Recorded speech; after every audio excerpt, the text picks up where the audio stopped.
জগন্নাথ বিশ্ববিদ্যালয় ছাত্রদল ও ছাত্র শিবিরের নেতাকর্মীদের মধ্যে দফায় দফায় সংঘর্ষ, ধাওয়া ও পাল্টা ধাওয়ার ঘটনা ঘটেছে। দুপুরে বিশ্ববিদ্যালয়টির ক্যাম্পাসে এ ঘটনা ঘটে। এতে উভয় পক্ষের বেশ কয়েকজন নেতা কর্মী আহত হয়েছে। আহত অবস্থায় প্রথমে অনেকে ন্যাশনাল মেডিকেল কলেজ হাসপাতালে চিকিৎসা নেন। সেখানেও দ্বিতীয় দফায় সংঘর্ষের ঘটনা ঘটে। পরে পুলিশ এসে পরিস্থিতি নিয়ন্ত্রণে আনে। এ ঘটনায় গুরুতর আহতদের ঢাকা মেডিকেল কলেজ হাসপাতালে পাঠানো হয়।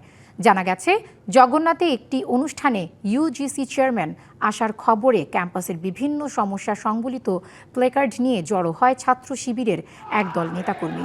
তারা ওই অনুষ্ঠানে প্রবেশের চেষ্টা করলে এই সংঘর্ষের সূত্রপাত হয়।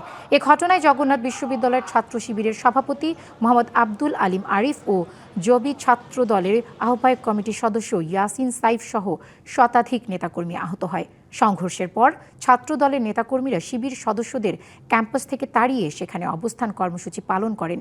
এদিকে অনাকাঙ্ক্ষিত এ ঘটনায় ক্ষোভ জানান জগন্নাথ বিশ্ববিদ্যালয়ের ভিসি ডক্টর মোহাম্মদ রইসউদ্দিন।